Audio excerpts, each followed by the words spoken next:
there is a record of everyone who's buried here from about the 1840s. That's why we know they're here. There is people we know are buried here. Like there's a guy called Isaac Isaacs, who was a dulcimer player. He was a very good dulcimer player.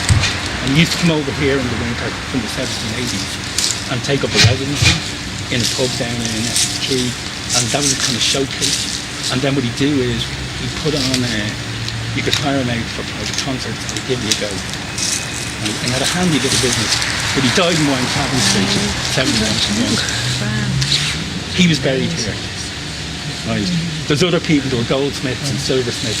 One of the problems that you have is when the graveyard kind of got a bit run down and the walls had fallen down and people were building houses down on the Richmond Road, there's a very famous story that one of the people over here we're going to talk about, Collins told, where he was visiting a friend on Richmond Road and the friend went out to make a cup of tea and he was looking at the fireplace and he suddenly realised his father was buried in the fireplace because they'd stolen the tombstone. There's a nice bit of that stone. So there's only one 18th century tombstone left because most of the rest are left. But the first grave I want to show you is just over here on its own in the corner here. And it's kind of all alone, and there's a really specific reason for that, right? Yeah. And this is a man called Nathan Lazarus BenMohel. Lazarus. The name's a bit of a mouthful, but in his day, he was probably the most famous person. He's buried here, and he's the only person in this graveyard who has an entry in the British Dictionary of National Biography. And because of that, he has an entry in the Irish Dictionary of National Biography. But both of them sell him really short. And the reason he was famous is because he was the first practicing Jew to get a degree from a British university. That's not quite true. But he was the first of the modern era. But there was an awful lot more to him than that. But he was from Hamburg. And he came here for a number of reasons. His brother, who's buried just over there, and was president of the Jewish community in his days, ran a business up in New Street, up in the Liberties. But he corresponded quite widely because he was a very scholarly man, and his big thing was he was a linguist. Right? And the thing that would have attracted, one of the main things that would have attracted him here was because under the 1791 Catholic Emancipation Act, he could actually study at Trinity College and get a degree, which he couldn't do in any other European university. And so he comes here and he sets up as a language teacher. He says he can teach a language, enough of a language in 2 months that you can read a book, either sacred or profane. And by profane he's talking about knowledge. And then he starts doing his BA, and as soon as he does his BA, back then, when somebody got a degree, he would go into all these learned journals that were published all over Europe, right? So as soon as he gets his, it sets the alarm bells off and it goes, he could get a degree from Trinity, and directly after him, there's a guy called James Joseph Solomons, who's in his day would probably have been the Einstein of his day.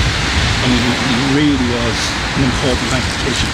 And he's at St. John's College in Oxford because they want to streamline him in as a teacher, but he won't convert.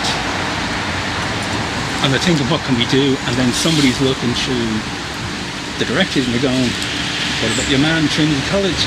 So they get in touch with Trinity and they literally, this guy, they pull him out of his house one Saturday night, into a carriage, drag him over into Trinity, 3 on Monday morning.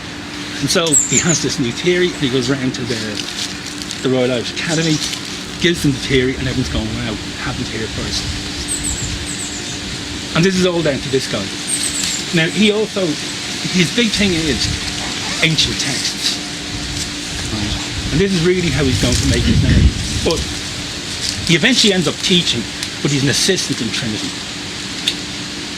And they never offer him a professorship. And then one comes up, and it's in Italian or Spanish. And he decides to go for it.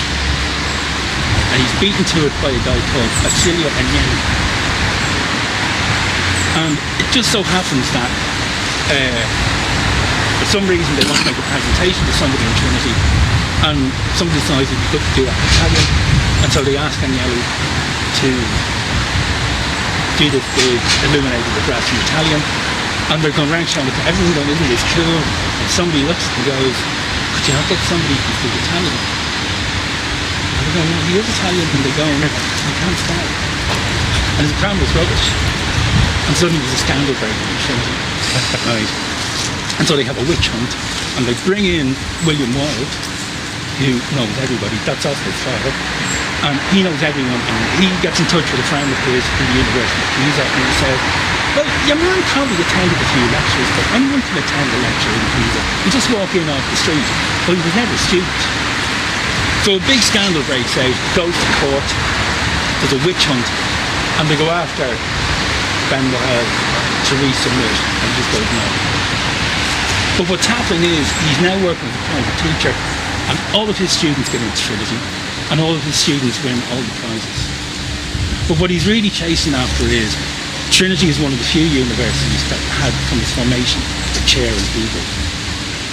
And that's what he was interested in. But he realised he's never going to get that. So what he does is he starts to write. Now again, the Dictionary of Natural Biography and the Irish Dictionary of Natural Biography say he never published anything. He actually published extensively.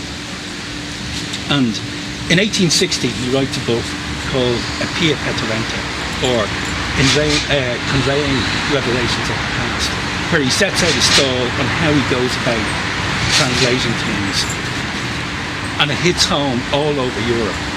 And suddenly you've got people who are translating texts all over Europe, are referring to him in the introduction to their books. They're saying that they're using a translation by him, or they're doing their own translation, but it's done under his supervision, and he becomes one of the go-to people. And the thing is, everybody calls him Professor BenMohel at Trinity College, but he was never a professor. He was only an assistant teacher. But Trinity doesn't mind, because at this stage, the highest literary output of most of their professors is to write to the Irish Times about the latest increase in rates. So, but when he dies, the problem starts because his sister-in-law wants him buried here. And suddenly there's a question about, because he taught in Trinity College, that he converted. Now he probably would have if they'd offered him the professorship in Hebrew, but there's no real evidence that he did. But suddenly people in the Jewish community were saying, well, I never saw him in the synagogue. And then others were saying, I talked to him once or twice, and he wasn't Jewish. I'm telling you, he definitely wasn't. So after they argue backwards and forwards, they say, right, they will allow him to be buried in the graveyard, but they will not allow him to be buried among the Jews. And so he's buried on his own, up in the corner, all by himself. Which is kind of sad.